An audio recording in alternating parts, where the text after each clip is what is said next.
19세기 프랑스의 유명한 외줄타기 선수가 있었습니다. 샤를 블롱댕이라는 사람인데요. 이 사람이 나이아가라 폭포 앞에 협곡을 외줄을 달아놓고 그 외줄을 타고 그 나이아가라 폭포를 건넜습니다. 처음에는 혼자 건너고, 두 번째는 자전거를 타고 건너고, 그 다음에는 자기의 매니저를 업고 그렇게 외줄을 타고 건넜습니다. 그리고 외바퀴 손수레를 끌고 와서 그렇게 얘기합니다. 제가 이 외바퀴 손수레를 끌고 외줄을 건널 수 있을 것 같습니까? 그렇게 믿습니까? 라고 물어보니까 많은 사람들이 예, 믿습니다, 그렇게 다 이야기를 합니다. 그러자 그가 이렇게 얘기합니다. 감사합니다. 그렇다면 이 손수레 위에 올라탈 첫 번째 사람을 모시도록 하겠습니다. 지 혼자 있으면 손을 들어 보십시오. 그러니까 아무도 손을 들지 않더라는 거예요. 지식적으로는 그가 충분히 건널 수 있겠다라고 생각하지만 그에게 자신을 맡기는 것은, 신뢰한다는 것은 힘든 일이었던 것 같습니다. 여러분, 우리가 신앙생활 하는 것도 때때로 이럴 때가 있다라는 생각이 듭니다. 지적으로는 하나님을 믿는다고 동의합니다. 하나님이 살아계신다고도 믿습니다. 그러나 우리의 삶을 전적으로 하나님께 맡겨드리는 인격적인 믿음은 온전하지 못할 때가 얼마나 많은지 모릅니다. 그래서 작은 풍랑 앞에서도, 작은 어려움 앞에서도 금방 무너져 내리는 것이 우리의 신앙일 때가 참 많죠. 여러분, 신앙생활 한다라는 것은 단순히 지적인 동의가 아닙니다. 우리가 인격적으로 살아계신 하나님을 믿기에 그 하나님께 모든 것을 맡겨드리는 것을 의미하죠. 교리적으로, 지성적으로 지식이 풍부해지면 우리는 믿음이 깊어진다고 생각을 합니다. 물론 지식이 깊어지고 하나님 아는 지식을 더 많이 알고 누리는 것은 참 중요합니다. 그러나 그것과 함께 겸손히 주님 앞에 엎드려 주님을 전적으로 신뢰하는 믿음이 우리 안에 필요한 것이죠. 오늘 본문에 보면 백부장 이야기가 나옵니다. 로마의 백부장, 로마 군대의 장군이었던 백부장이 예수님께 칭찬받는 믿음의 모습이 나오죠. 10절을 보면 이렇게 말합니다. 예수께서 들으시고 놀랍게 여겨 따르는 자들에게 이르시되 내가 진실로 너희에게 이르노니 이스라엘 중 아무에게도 이러한 믿음을 보지 못하였노라. 두 가지 장면이 나와요. 예수께서 들으시고 놀랍게 여기셨다라는 거예요. 백부장과 이야기를 하는데 백부장이 이야기를 듣고 너무 놀라운 거예요. 예수님께서 어떻게 저렇게 이방인 백부장이 저런 믿음을 가지고 있을까 하고 놀랐다고 이야기합니다. 그리고 이만한 믿음을 보지 못하였다. 이스라엘의 많은 사람들을 만났잖아요. 당시에 이스라엘은 믿음 좋다는 사람들이 많았거든요. 바리새인들과 서기관들, 종교 지도자들, 그들은 성경에 대해서 너무너무 잘 알았고 하나님에 대해서도 너무너무 잘 알았습니다. 종교적 행위도 얼마나 열심히였는지 모릅니다. 사람들 앞에서 나 믿음 좋아 라고 자신 있게 이야기할 사람들이었어요. 그런 수많은 사람들보다 누가 믿음이 더 좋다고요? 이방인이었던 백부장. 오늘 그 백부장의 믿음이 어떠했길래 예수님이 깜짝 놀라셨을까요? 저는 오늘 백부장의 모습을 보면서 주님이 우리를 보면서도 깜짝 놀라셨으면 좋겠다라는 생각이 들어요. 우리의 믿음을 보면서도 믿음이 작다고 책망받는 그런 인생이 아니라 주님을 깜짝 놀래킬 그런 믿음이 되었으면 좋겠다라는 생각을 해봅니다. 오늘 백부장의 믿음의 모습을 보면서요, 오늘 저와 여러분의 믿음의 모습을 다시 한번 점검했으면 좋겠고요, 우리도 그렇게 주님을 놀랍게 드릴 수 있는 믿음이 되었으면 좋겠습니다. 도대체 이 백부장의 믿음이 어땠을까요? 오늘 본문을 보면서 첫 번째 그의 모습이 나오는데요, 5절 6절을 보면 그가 주님을 놀라게 한 믿음은요, 사랑과 긍휼로 시작된 믿음이었습니다. 오늘 본문 5절을 볼까요? 5절 6절에 이렇게 이야기합니다. 예수께서 가버나움에 들어가시니 한 백부장이 나와 간구하여 이르되 주여 내 하인이 중풍병으로 집에 누워 몹시 괴로워하나이다. 하인 이야기를 합니다. 자기의 문제가 아니었었어요. 자기 집에 있는 하인 문제였었어요. 여러분, 하인, 당시 로마 시대는요, 하인, 종이죠. 종은 물건 취급을 했거든요. 자기 재산 취급했어요. 그래서 어떻게 여겼는가 하면 종은 다른 재산과 다르게 살아있는 도구이고 말을 할 수 있는 도구이다, 이렇게 여겼던 시대입니다. 그런데 오늘 이 백부장이 뭐라고 얘기하는가 하면요, 이 하인이라는 말을 헬라어로, 이 종이라는 말은 둘로스라는 단어거든요. 종, 이런 단어인데 오늘 본문에는 이 하인이라는 단어가 둘로스라는 단어로 기록되어져 있는 것이 아니라 호파이스라는 단어로 기록되어져 있습니다. 이 호파이스라는 단어는 내 아이라는 뜻이에요. my boy라는 뜻이거든요. 내 아들이라는 뜻이기도 합니다. 그러니까 지금 이 백부장은 자기 종인 하인을 어떻게 부르고 있는 것일까요? 그냥 단순히 종, 하인으로만 여겼던 것이 아니라 마치 자기의 아들처럼 양자로 영입한 내 아들, 내 소년, 진실로 내가 사랑하는 아들, 이런 표현을 담아서 표현하고 있는 거예요. 여러분, 아마 이 백부장의 하인이 굉장히 총명하고 똑똑했던 것 같아요. 그러니까 이 백부장, 로마인 관리였던 이 백부장은 자기 하인을 그냥 종으로 취급한 것이 아니라 자기 양아들처럼 그렇게 키우고 그 하인을 사랑했던 사람입니다. 그리고 그 아이 때문에 오늘 본문을 보니까요, 6절에 이르되 주여 내 하인이 중풍병으로 집에 누워 몹시 괴로워하나이다. 이 하인, 이 자기의 종이었던 하인이었던 이 하인의 아픔을 보며 같이 괴로워하고 있는 것을 보게 되어져요. 몹시 괴로워합니다. 그 아픔을 함께 공감하고 함께 아파하고 있는 백부장의 모습을 보게 되어집니다. 그는 그를 치료하기 위해서 진실한 마음으로 백부장임에도 불구하고 자기의 체면을 내려놓고 예수님 앞에 나온 것입니다. 그의 마음속에는 긍휼의 마음이 있었습니다. 그의 마음속에는 사랑의 마음이 있었습니다. 그의 믿음의 시작은 긍휼의 마음에서 시작되어졌죠. 여러분, 우리가 기억할 것이 있습니다. 믿음은 단순히 관념이 아닙니다. 믿음은 교리적 지식이 아닙니다. 믿음의 사람 속에 반드시 나타나야 될 것이 무엇일까요? 연약한 자들을 바라보며 함께 아파하며 긍휼히 여기며 사랑하는 마음, 그 긍휼의 마음이 우리 안에 있어야 된다라는 것을 말씀하고 있는 것이죠. 믿음의 실천이 있어야 되는데 믿음의 실천은 사랑에서 시작되어진다라는 거예요. 백부장은 자신의 신분과 체면을 내려놓고 한 연약한 하인의 고통을 자신의 아픔처럼 여기며 예수님 앞에 찾아간 거예요. 이 모습은 마치 우리 주 예수님이 하늘의 모든 영광과 보좌를 다 버리고 우리에게 찾아오셔서 우리의 모든 고통과 아픔을 체휼하시고 담당하신 모습과 같습니다. 히브리서 4장 15절에 보면 우리에게 있는 대제사장은 우리의 연약함을 동정하지 못하실 리가 아니요 모든 일에 우리와 똑같이 시험을 받으시니로되 죄는 없으시리로다. 주님의 마음과 연결되어 있는 백부장의 마음을 우리는 볼 수가 있습니다. 예수님은 죽음의 고통, 죄악, 육신의 연약감 속에 허덕이는 우리를 사랑하고 긍휼히 여기셨습니다. 그래서 예수님께서 공생의 사역을 하시면서 힘들고 어려운 환자들을 만나고 고통 속에 있는 사람들, 귀신에 얽매여 있는 사람들을 만날 때마다 그들을 민망히 여기셨다, 그렇게 표현하거든요. 이 민망히 여기셨다라는 말이 스플랑크니조마이예요. 오늘 본문에 보면 몹시 괴로워하여, 이 말이 바사니조라는 단어인데 마치 고난을 당하듯이, 고통을 당하듯이, 학대를 당하듯이 고통스럽다라는 말이에요. 지금 이 백부장은 자기 하인의 고통을 자신의 아픔으로 끌어안고 마치 예수님께서 민망히 여기셨던 것처럼 자신의 하인의 고통을 같이 아파하고 있는 모습을 보게 되어집니다.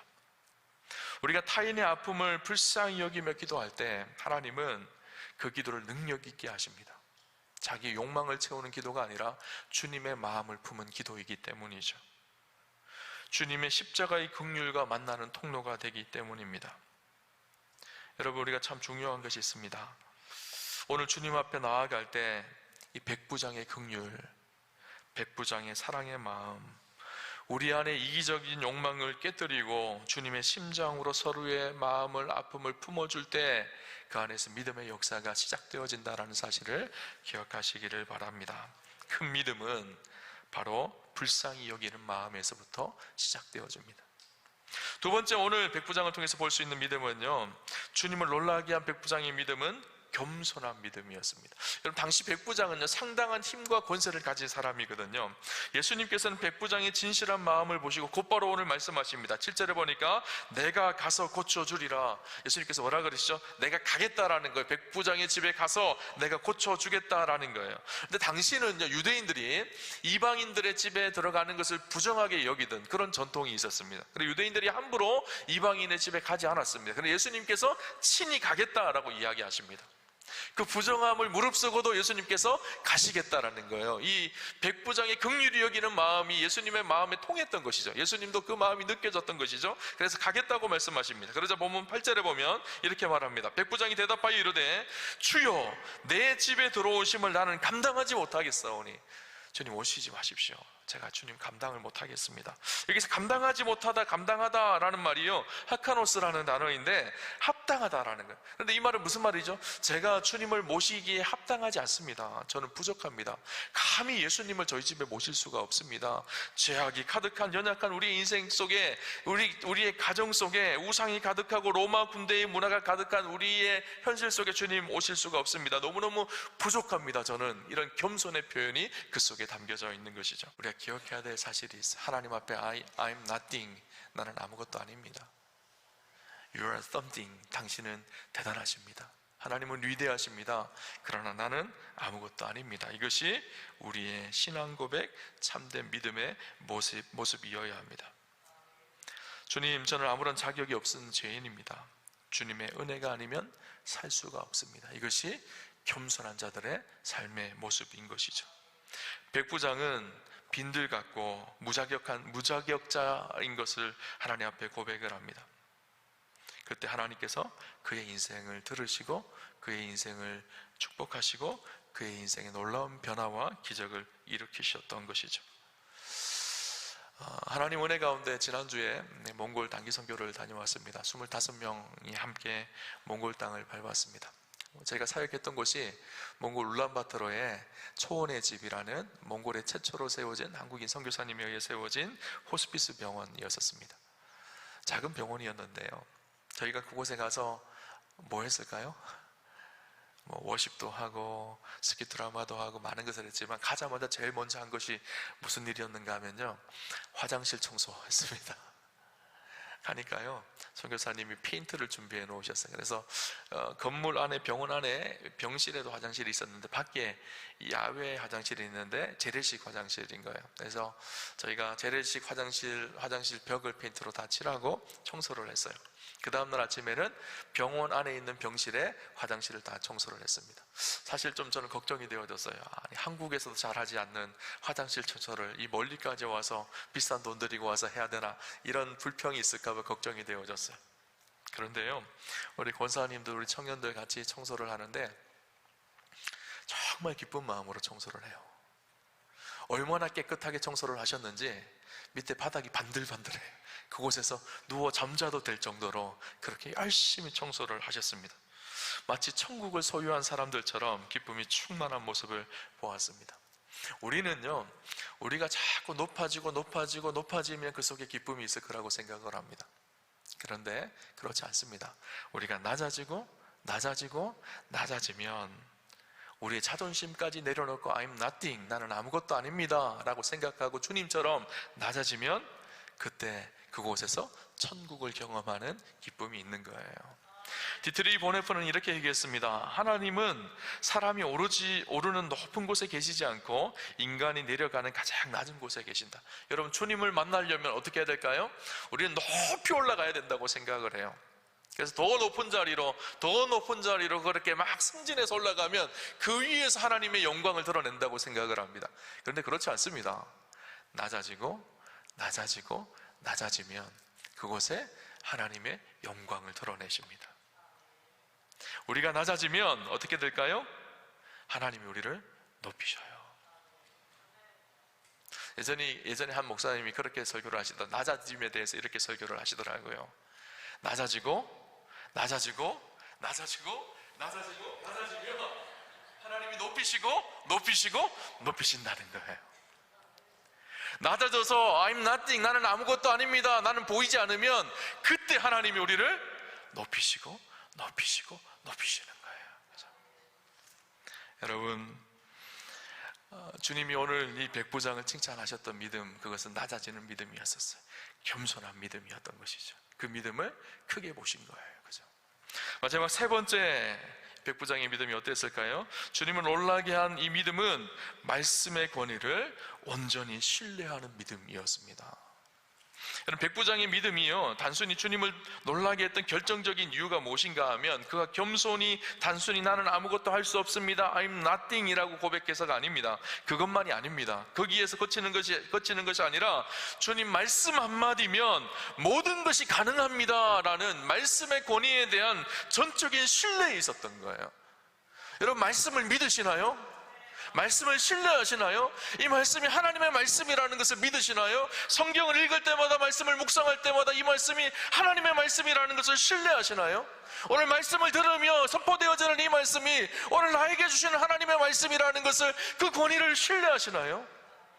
말씀이 능력이라는 사실을 믿을 때 그 속에 믿음의 역사가 일어나는 것이죠. 8절을 볼까요?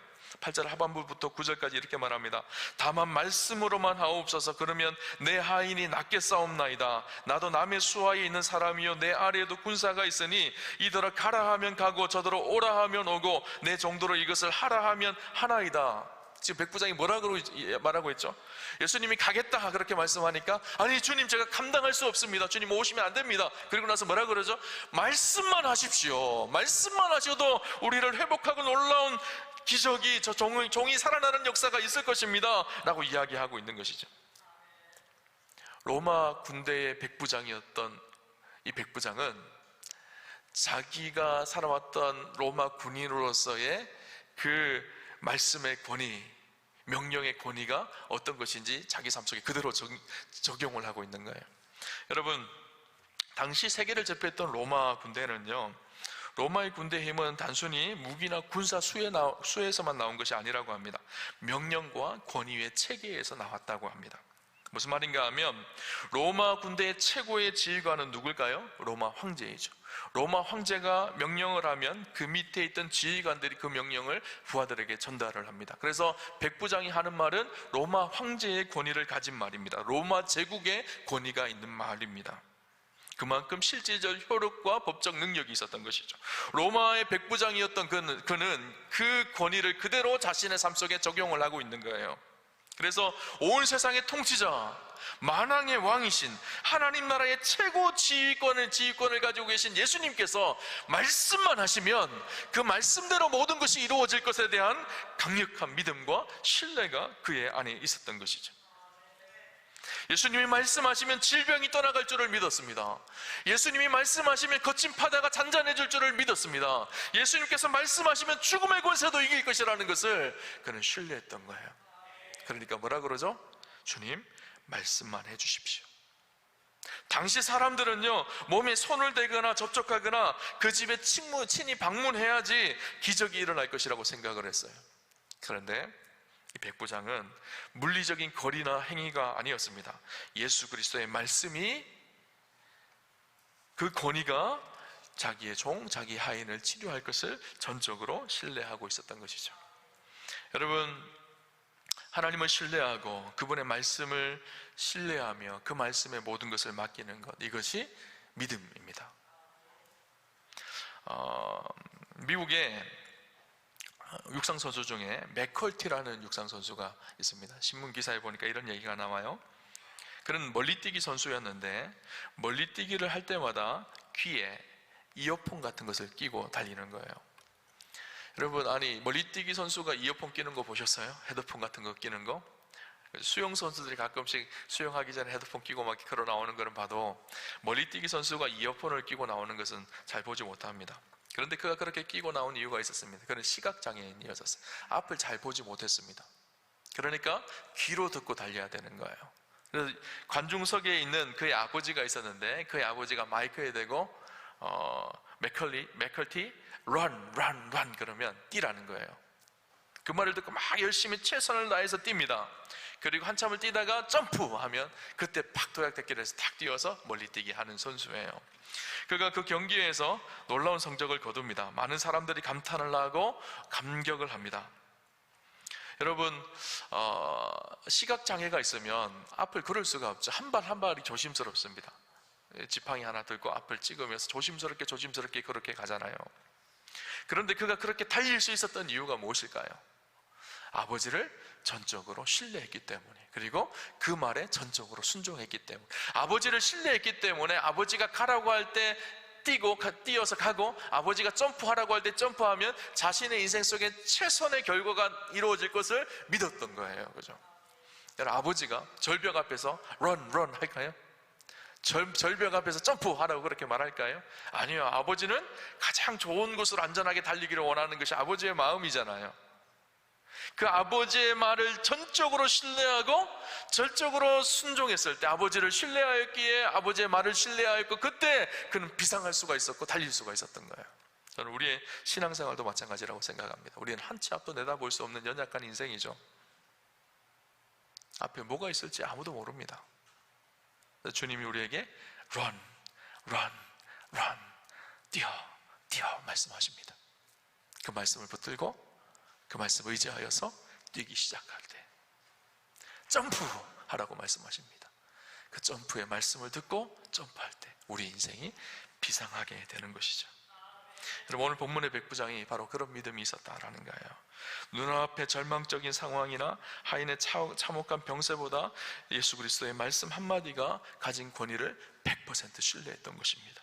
주님을 천적으로 의지하고 신뢰하고 그 말씀을 신뢰하였을 때 그의 인생 가운데 놀라운 기적을 경험하고 그의 믿음이 칭찬받는 믿음이 되어졌던 것이죠. 여러분, 오늘 우리의 매일의 삶 속에서 앞이 보이지 않을 때가 참 많습니다. 캄캄할 때가 많죠. 그때 우리가 누구를 바라봐야 될까요? 주님을 바라보는 거예요. 그리고 그 말씀을 신뢰하고 말씀에 의지하여서 깊은 곳에 그물을 던지면 하나님께서 열매를 거두게 하신다라는 사실을 믿으시기를 바랍니다. 여러분, 오늘 이 백부장의 믿음을 보시고 주님은 이만한 믿음을 보지 못했다 그렇게 말씀하세요. 여러분, 이만한 믿음의 반대말이 뭘까요? 설교를 준비하면서 이만한 믿음 뭐죠? 이만한 믿음이죠. 이만한 믿음의 반대말은요, 요만한 믿음이에요. 저는 우리 함께 성도님들이 요만한 믿음이 아니라 이만한 믿음이 되셨으면 좋겠어요. 주님 앞에 칭찬받는 하나님의 사람들 되십시오. 오늘 13절에 가라 내 믿은 대로 될지어다 하시니 그 즉시 하인이 나으니라. 백부장의 하나님의 말씀을 의지할 때 그 말씀이 이 하인을 치료하는 놀라운 역사가 일어났습니다. 저 여러분의 믿음도 이만한 믿음이 되셔서 저 여러분의 삶 속에 하나님의 놀라운 능력이 날마다 드러나고 저 여러분이 칭찬받는 믿음의 삶 되셨으면 좋겠어요. 믿음이 적은 자라고 책망받지 마시고요, 이만한 믿음을 본 사람이 없다, 본 적이 없다, 그렇게 칭찬받는 우리 우암교회 성도님들 다 되시기를 주님 이름으로 축원합니다.